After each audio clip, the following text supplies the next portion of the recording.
Que o Senhor Jesus nos ajude a aproveitar o tempo que ocupamos na nossa vida de virmos à sua casa.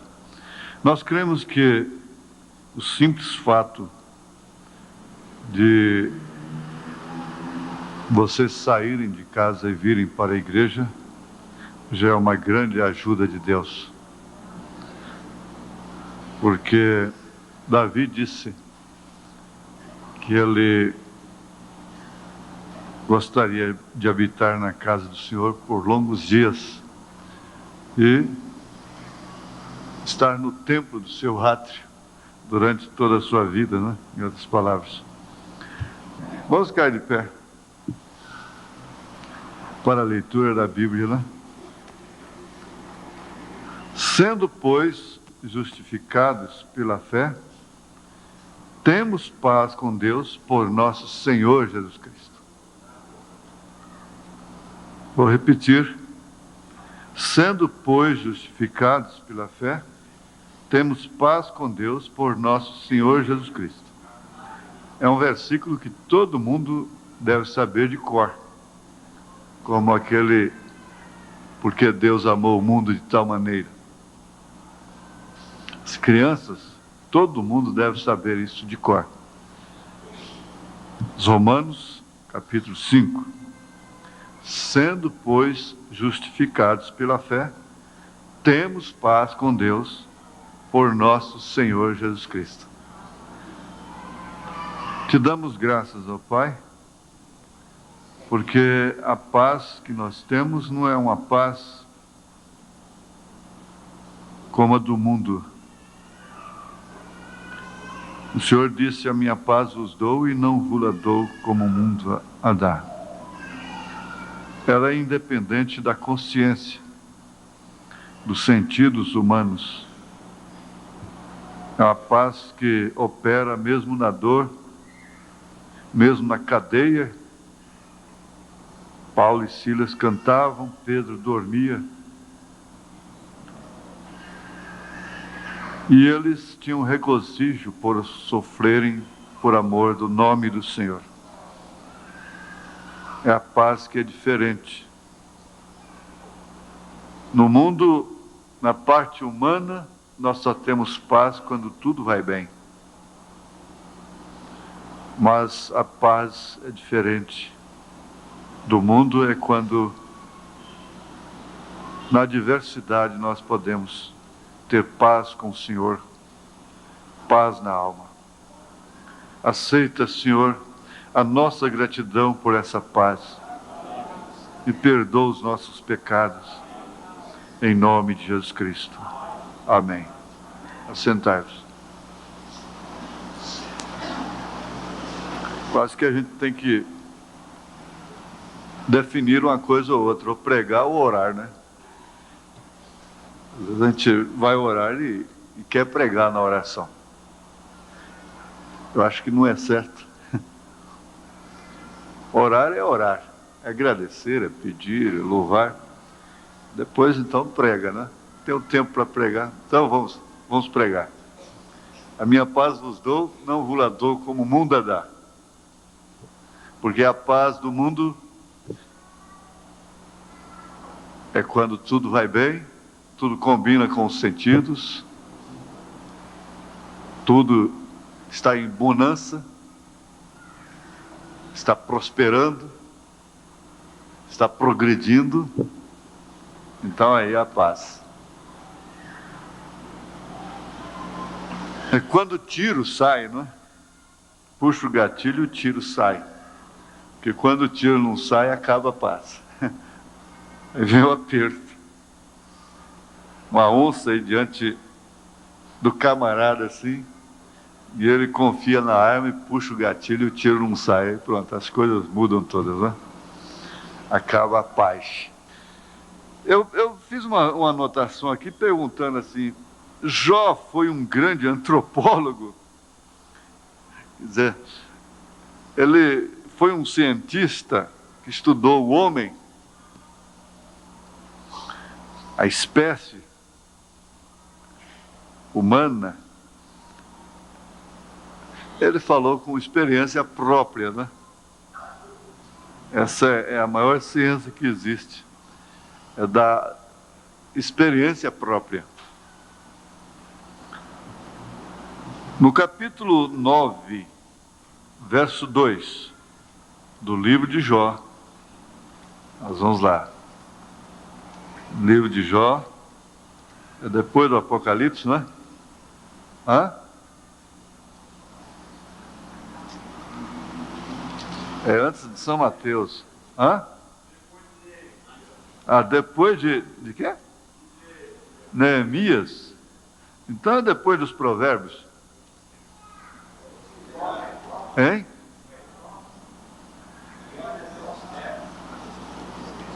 Depois de Esther?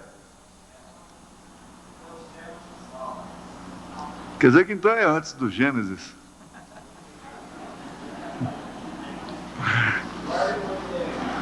Isso é bom para a gente testar a turma, não é? E o pessoal guarda.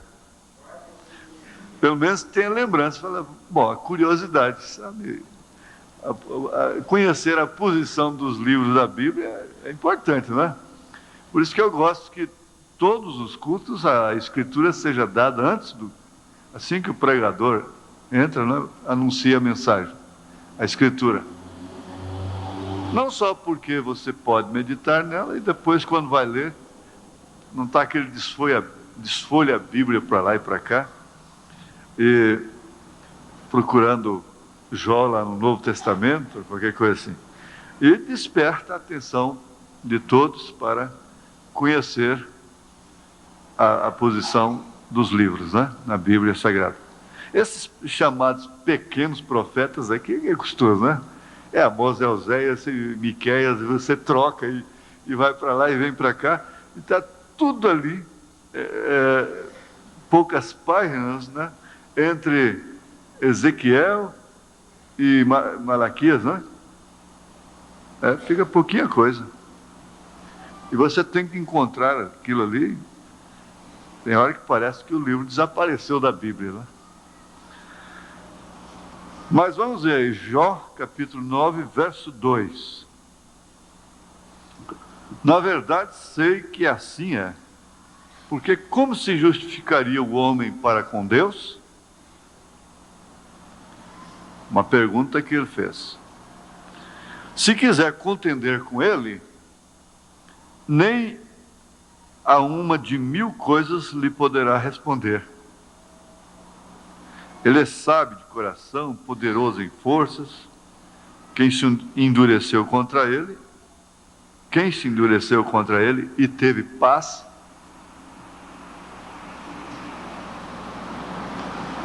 Quem se endureceu contra ele e teve paz? Então vai até o verso 4. Vamos ver primeiro, como se justificaria o homem para com Deus? Aí vamos voltar lá aos Romanos, capítulo 5, verso 1. Sendo, pois, justificados pela fé, justificados pela fé.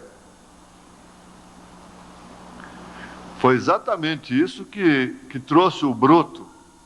O broto foi Lutero, porque a semente foi semeada, caiu na terra, e a era de Columba, ela foi negra, tanto quanto a de Laodiceia. Ela foi negra mesmo, muito escura. E aí você conhece a história, como a salvação estava sendo vendida, indulgências e penitências e coisas assim, e haviam comercializado a salvação. Batismo pago de criança por aspersão em nome do Pai, do Filho e do Espírito Santo, e uma série de heresias. Heresias. Isso aqui. Justificação pela fé. Então é um tema básico para a nossa fé, né? Por quê? A fé é o fundamento. Você já foi em Romanos 5, agora já foi a Hebreus 11. A fé é o firme fundamento das coisas que se esperam, é a prova das coisas que não se veem. E aí você já voltou a Efésios capítulo 2, verso 20. Está, o fundamento é dos apóstolos e dos profetas. Aí então é onde está o crente, a igreja. Você não vê uma árvore assim que ela apareceu, né? Só se for pela palavra falada com Jesus Cristo, com Deus, né? Mas ela cresceu, se enraizando proporcionalmente ao seu crescimento, de acordo com sua natureza. E se você vê aquela árvore ali fora, você não está vendo as suas raízes.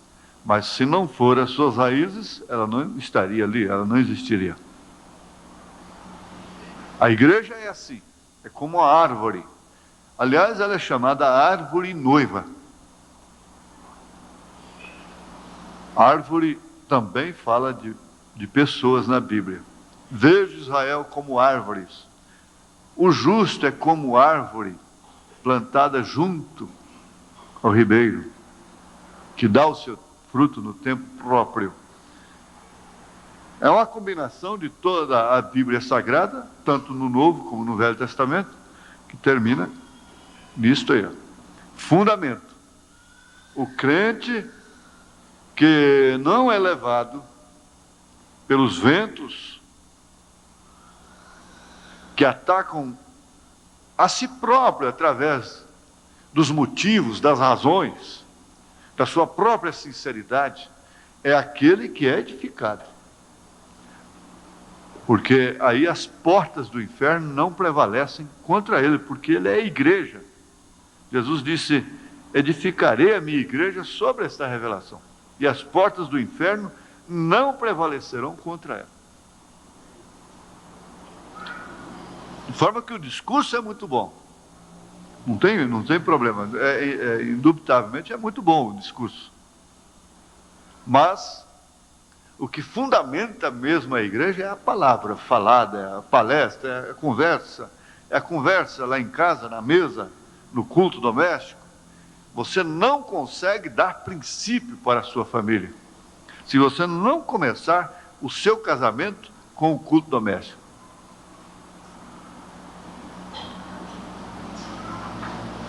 Deitar e levantar com o culto doméstico. É daí onde você forma o princípio, o fundamento de uma família de princípio evangélico, nesse sentido aqui, não é o evangélico generalizado. Então, mas o nosso tema mesmo é o homem, não é? O homem. Mas como que o homem, sendo homem, pode se justificar para com Deus? Ele não tem como se justificar para com Deus. É claro que não. É Deus quem o justifica.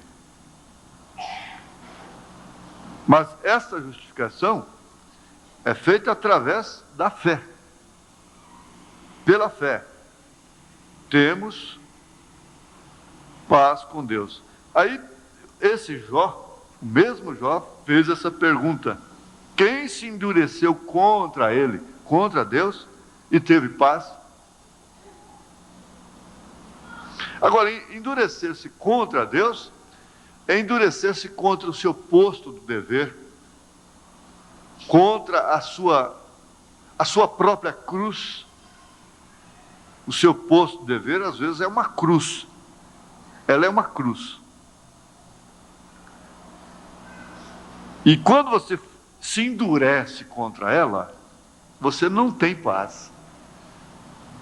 Você pode arrumar a sua vida da melhor forma que você possa conseguir lá fora, mas você não tem paz. Porque você se endureceu contra a sua própria cruz, contra o seu próprio posto de dever. E não há ninguém que endureça contra o seu próprio posto de dever, que não tenha que endurecer-se também contra sentimentos, contra pessoas com as quais ele está ligado, queira ou não queira. Então ele não tem paz. E não tendo paz e persistindo, ele vive menos, diminui os seus dias de vida, porque não é a tribulação. A cruz, propriamente, quando ela é uma predestinação divina, está dentro do programa, do traçado daquela pessoa, ela não diminui os dias de vida daquela pessoa, daquele crente. O trabalho não diminui. Agora, nós contraímos determinadas situações para nós, por nossa conta própria. Isso é verdade. Porque se nós cuidássemos desse sentido, nós teríamos somente tribulações que estavam realmente predestinadas para nós. Como o irmão Branham disse, eu não vou te explicar, irmão, porque eu estava predestinado a passar por isso desde antes da fundação do mundo. Aí então é quando a mulher não se acaba antes do tempo, quando o homem não se acaba antes do tempo. É bom a gente falar sem estar enchendo o tempo, né, como foi comentado hoje mesmo. Como se justificaria o homem para com Deus? Aí vem, sendo, pois, justificados pela fé, temos paz com Deus. Romanos 5, verso 1. Então aí nós temos um homem justificado. Mas nós vamos ver o homem predestinado, já que nós falamos nisso. Homem quer dizer carne, sangue. Homem quer dizer pecado. Homem quer dizer teimosia. Homem quer dizer malícia. Quer dizer avareza. Quer dizer adultério. Quer dizer mentira. Roubo, crime. O homem quer dizer contenda, orgulho, vaidade, soberba. Isso tudo é próprio do homem. Não quer dizer que a palavra homem queira dizer isso, mas o homem, o homem carnal. Uns têm determinados defeitos, vamos dizer, mais graves, outros têm em uma forma diferente, socialmente falando, menos graves, mas todos são iguais diante de Deus. Mas esse homem pode ser justificado. Então aí nós obtemos um traço de igual, homem justificado. O homem predestinado. Vamos ver aí Romanos capítulo 8, verso 27 ao 30. Vamos ver. Os Romanos capítulo 8, verso 27 ao 30. Aquele que examina os corações sabe qual é a intenção do Espírito, e é ele que, segundo Deus, intercede pelos santos. E sabemos que todas as coisas contribuem juntamente para o bem daqueles que amam a Deus, daqueles que são chamados por seu decreto. decreto de Deus, chamados. Nós estudamos o homem chamado, a vocação. Vocação quer dizer chamada, não é? Chamados por seu decreto. Porque o que dantes conheceu, também predestinou. Dantes quer dizer antes, desde que existe tempo. Dantes. É antes de que houvesse tempo nesse caso. É por isso que esse nome está posto no livro da vida do Cordeiro, desde antes da fundação do mundo. Porque ele conheceu o primeiro homem, lá no Éden, desde antes da fundação do mundo. E ele conheceu o último homem que vai viver nessa dimensão aqui, também desde antes da fundação do mundo. O irmão Branham diz assim, que Deus sabia quantas piscadas cada pulga que já existiu e vai existir no mundo daria. Essa é a capacidade do nosso Deus. Ela não tem limite. Então, Ele te conheceu.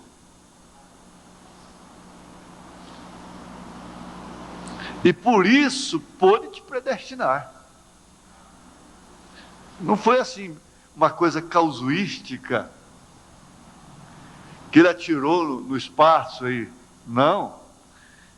Cada ser vivente, cada filho dele que está no programa dele, que vai estar com ele, quer seja na sua noiva, quer seja na salvação comum, que vai viver eternamente, foi conhecido por ele. Muito especialmente a sua noiva. E sabemos, veja, verso 29, né? Porque os que dantes conheceu, também os predestinou. Então aí, nós encontramos o homem predestinado. Nós já encontramos o homem justificado.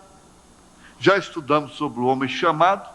Já estudamos sobre o homem justificado. Temos agora o homem predestinado. E ele continua aqui dizendo, predestinou para ser conforme a imagem de seu filho.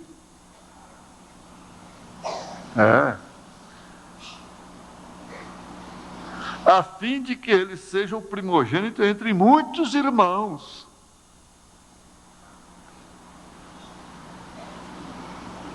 Quer dizer, ele como filho, e nós como filhos, ele nascido de mulher, ele, o Emanuel, o Deus conosco, o Deus homem, Jesus Cristo, homem. Como homem, ele é nosso irmão. E ele é o primogênito. E ele é a primícia dos que dormem, se ele ressuscitou primeiro.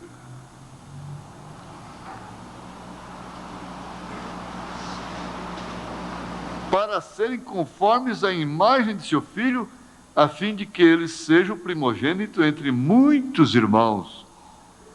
Agora vejamos, verso 30.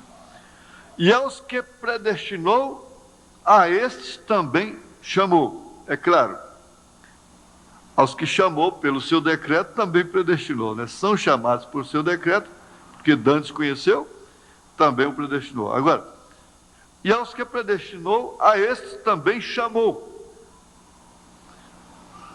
E aos que chamou, a estes também justificou.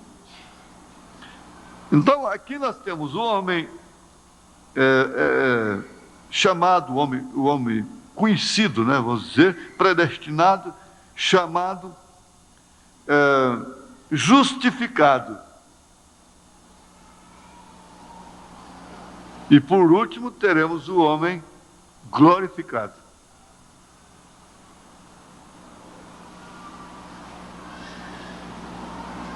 Porque esse predestinado, chamado, justificado, pode chegar até a sexta dimensão, mas ele não chega à sétima dimensão, como celestial. Para ele chegar até a sexta dimensão, ele sofre aquele mistério da transformação, e já estudamos aí o primeiro homem, Adão, da terra, segundo homem, Jesus Cristo, celestial, tal o terreno, tais os terrenos, tal o celeste, tais os celestes. Quer dizer, assim como foi o terreno, são os terrenos. Primeiro é o terreno, para depois ser o celestial. Não tem ninguém que poderia vir sendo celestial antes de ser terreno. Aí então, ele vai até a sexta dimensão, como celestial. Ele vai até a sexta dimensão. Mas lá na sexta dimensão, o irmão Branham queria ver Jesus. Disse, não, ele está um pouco acima, ele está na sétima. E a sétima dimensão, então, é para os glorificados. Glorificados. Primeiro, terreno. Segundo, celestial. Terceiro, glorificado. Então, aí está o homem, terreno, celestial, glorificado. É mais do que bonito, né? É mais do que bonito, é profundo.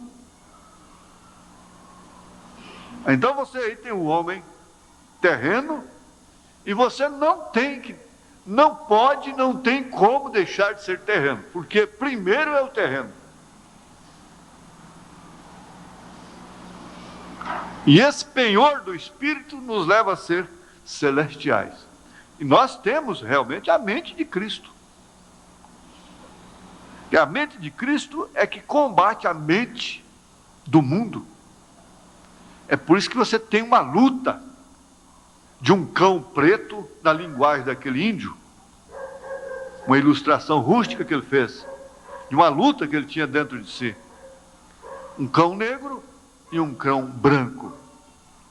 Dizendo ele que o cão branco era o Espírito Santo, e o cão negro a sua carne, o inimigo de sua alma. Perguntaram para ele, quem é que vence a parada? Ele disse, é a quem índio mais alimenta. Então você passou a ter em você uma coisa que refuta, que te leva a sofrer, a chorar, a ficar magoado, coração doído, porque você falou descaridosamente, agiu descaridosamente. Então aquela pessoa, às vezes, constantemente está sofrendo dor no coração. E faz exames e não dá nada, porque isso não sai em aparelho.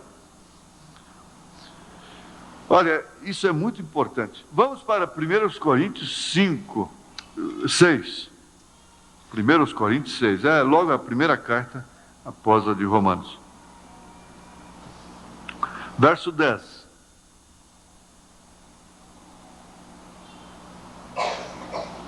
Verso 10. 1 Coríntios 6, verso 10.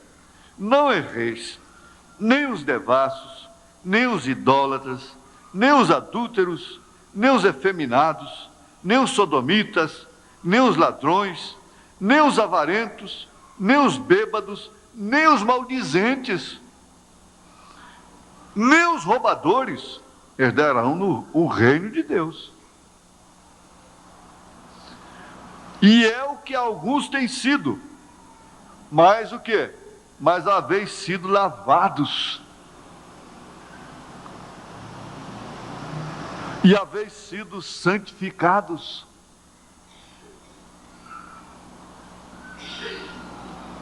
mas haveis sido justificados. em nome da Santa Igreja, em nome do tabernáculo, em nome da Igreja Batista, Presbiteriana, Pentecostal? Não, em nome do Senhor Jesus e pelo Espírito do nosso Deus.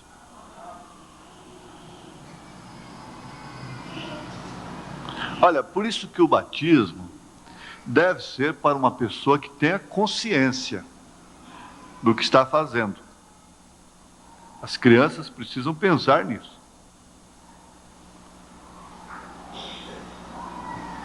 E mais um por isso. Um por isso é que a criança inocente não tem por que ser batizada e como ser batizada. Porque o batismo é para trazer uma boa consciência. Você não queira saber o tanto que isso influi na vida.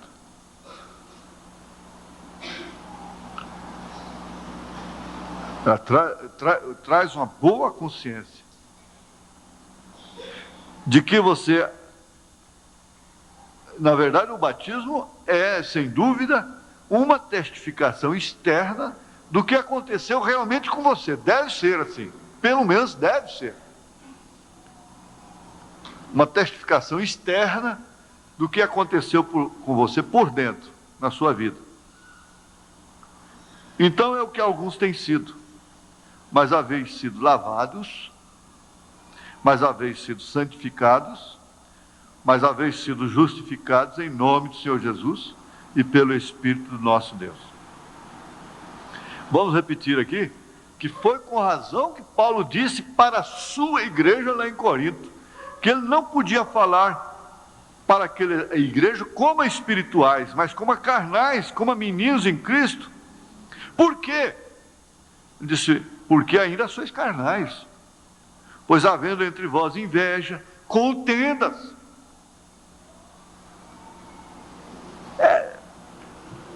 Filha contra mãe, mãe contra filha, pai contra filho, filho contra pai, sendo inimigo do pai.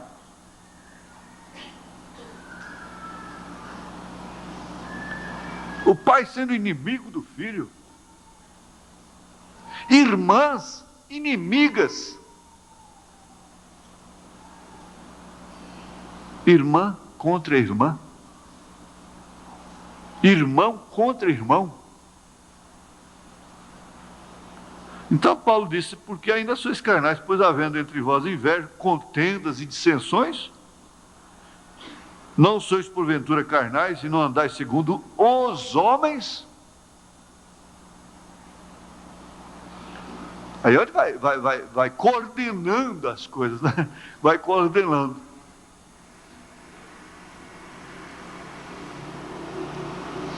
Vamos voltar no livro de Jó, capítulo 9, verso 11. Eis que passa por diante de mim, e não o vejo, e torna a passar perante mim, e não o sinto.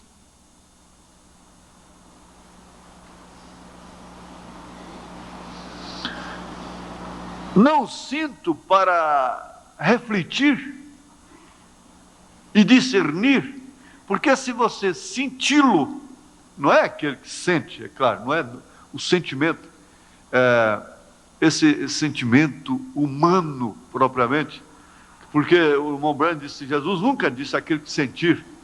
Sentiu um arrepio, ó, Jesus está aqui. Se não arrepiar, Jesus não estava no culto. Isso aí é pentecostalismo.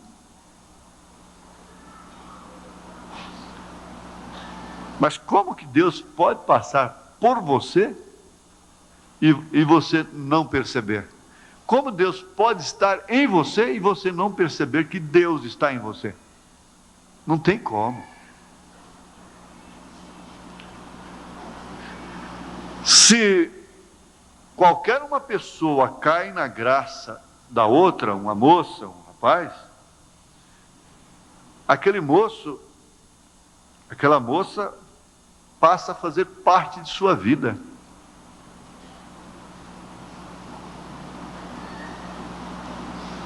Os objetos passam a fazer parte da vida da pessoa, corre até o risco de se tornarem em ídolos, a casa, o carro e coisas assim, porque você sente a propriedade daquilo. Agora, como que você não podia ter uma coisa tão sublime? Agora, isso é o homem, né? Ter uma coisa tão sublime, que faz diferença, porque a única coisa que faz diferença no eleito é Deus, que faz tanta diferença e dá por desapercebido, e não sentir a sua presença através de sua palavra, através de sua fé, antes de agir daquela maneira, dessa maneira tão contenciosa, tão carnal, que às vezes nós agimos. Como poderia ser? Vamos ver ainda Jó 9:32. Tem que prosseguir, porque 32. Porque ele não é homem como eu. Se referindo a Deus. Ele não é homem como eu, a quem eu responda, vindo juntamente a juízo. Aqui ele quer dizer que Deus não é homem. Não é simplesmente distinguindo um homem entre os demais. Jesus Cristo distinguiu, sendo um homem, que é o único que Salomão disse, entre 1000 mulheres eu não encontrei uma, e homem encontrei eu. Esse é o tipo de quem? Dele. É o único que ele encontrou. Então, como homem, Jesus Cristo distinguiu, porque foi um homem, o profeta diz, totalmente homem, mas, porém, totalmente Deus. Tentado em tudo. Uma pessoa, individualmente, não é tentado nem a metade que Jesus Cristo foi tentado. Porque todas as tentações que existem no universo, Jesus sofreu. Como homem.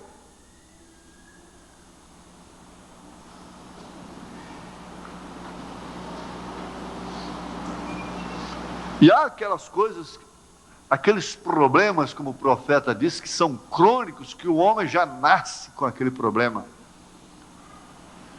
Ela é circunstancial e que a pessoa não está suposta, quer dizer, sujeita. Ela não tem como estar sujeita a um juízo por causa daquilo, por voluntariedade, mas ela está sujeita àquilo por circunstâncias, circunstancialmente. Os homens nascem com diversas e muito diversas, múltiplas diversidades na vida. Existem muitas diversidades de problemas, de circunstâncias. Agora, ele dá graça para cada um sujeitar aquela circunstância no cabresto, no domínio, porque ele oferece domínio próprio. Então, ele não é homem como eu. Quer dizer, ele não é homem, ele é Deus. Ele não é homem como eu, a quem eu responda.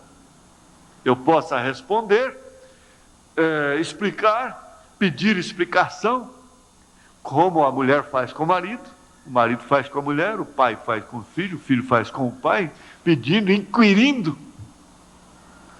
O irmão Brana foi perguntar para Deus por que aquela irmã morreu depois de ser curada maravilhosamente. Moça nova ainda, já mãe.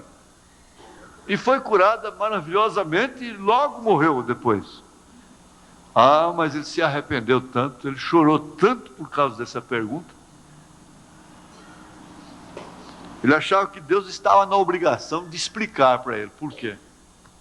Por que que ele curou a mulher e depois recolheu a mulher.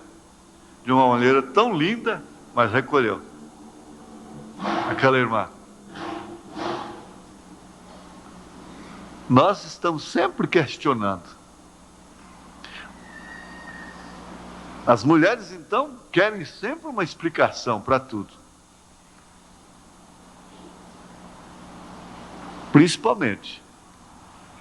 A irmã Brana disse, e por fim ela conseguiu a explicação. A serpente explicou para ela. Isso vem lá do Éden. Que é uma explicação para tudo. Mas ele chorou muito por causa disso, porque ele perguntou para Deus. Ele queria uma resposta. Olha que quando você requer uma resposta, você logo quer dar uma resposta. É sempre assim. E nós nos tornamos contenciosos no espírito.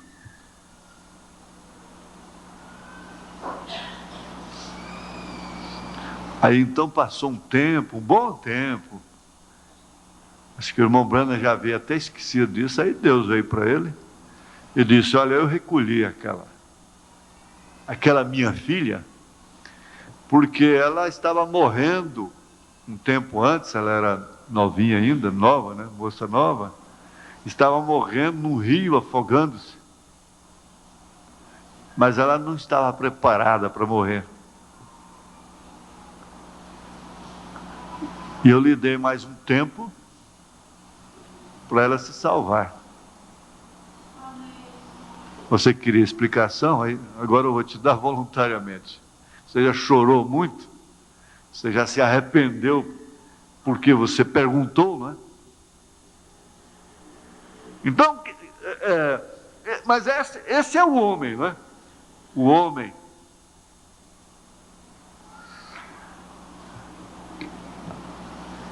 Jó 11, no livro de Jó, capítulo 11.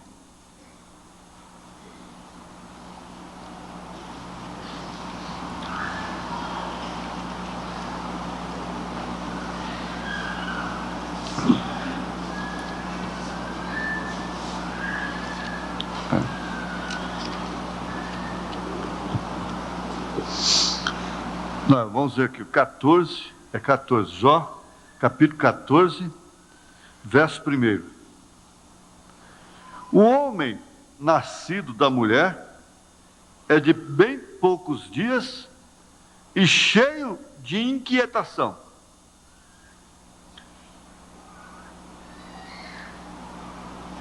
Agora, qual o homem que não é nascido de mulher? Acho que somente Adão, não é? Foi muito abençoado, eles dizem, porque não teve sogra nem caminhão, né? Então, o homem nascido da mulher é de bem poucos dias. Agora, nesse tempo que Jó estava falando, o homem durava ainda 100 e tantos anos.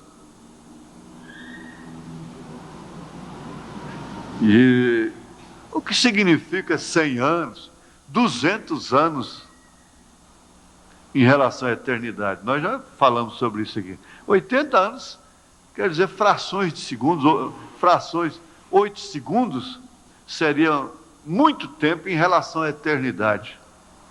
Então a pessoa que dura aqui 80 anos, relativamente, em relação à eternidade, que não existe tempo, então ela viveu aqui 8 segundos para Deus.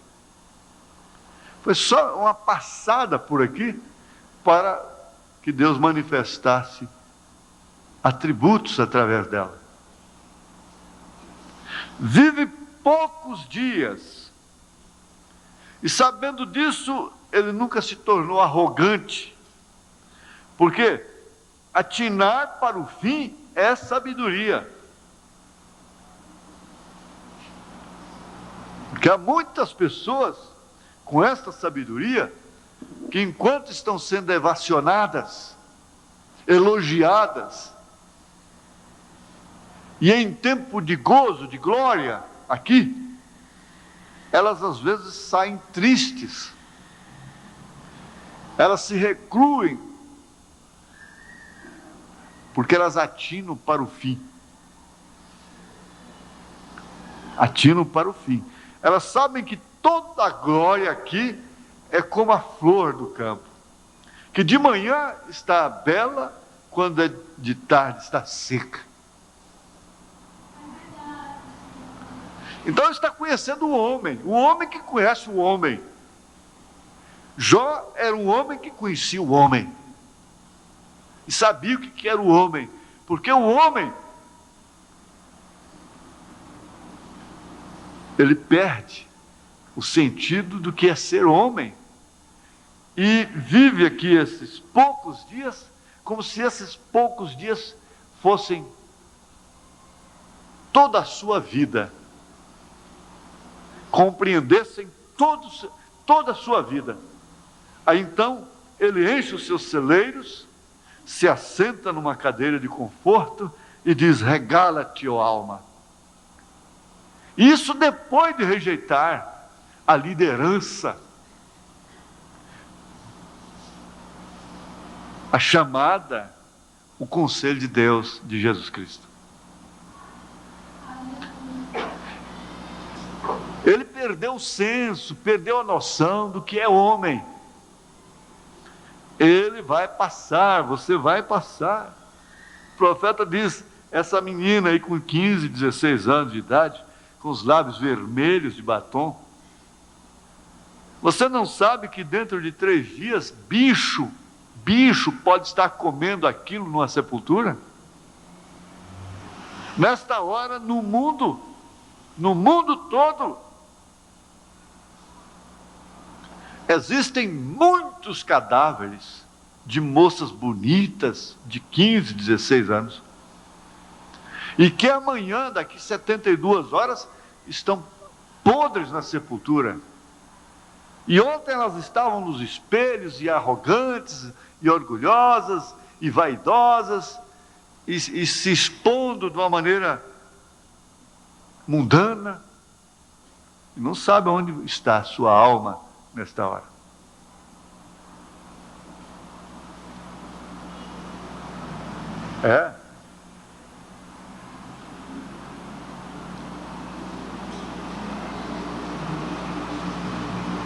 Os dias do homem,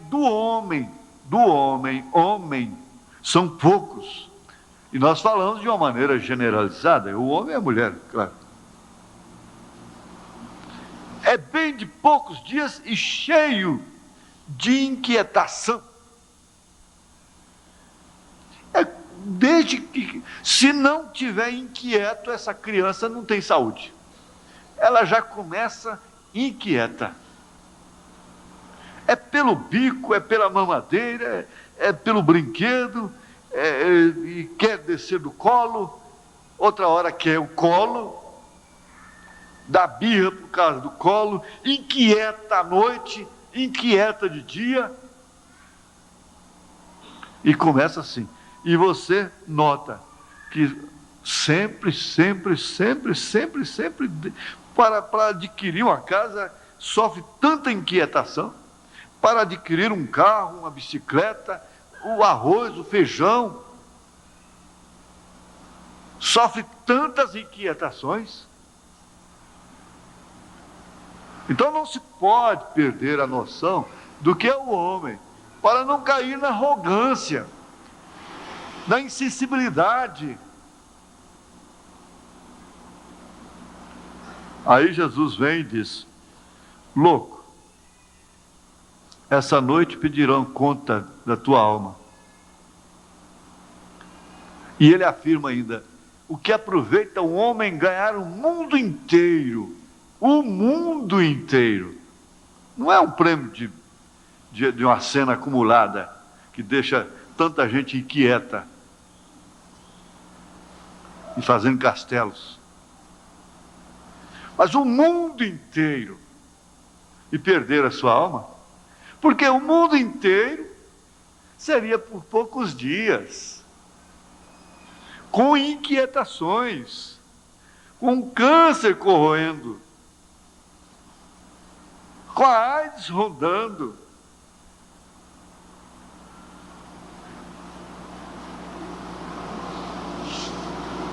A obesidade, o colesterol, não tem coisa melhor do que se comer à vontade. Macarrão, arroz, feijão, pernil de porco, carne gorda, toicinho, feijão, e essa coiseira toda, vatapá, bobó, canelão, não sei o que lá, pizza, peixe na telha, essa coiseira toda. Não tem coisa melhor do que comer. Mas come, malvada da carne, come. E você vai entupir as veias do coração logo. E vai sofrer um infarto cardíaco. E quem mais sofre de infarto, morre de gordura, é o rico. Não tem muitos pobres morrendo de infarto cardíaco.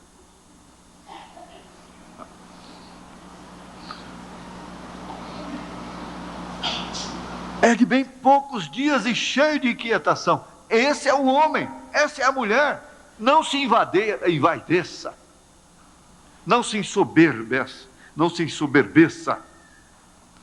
Salmo 73.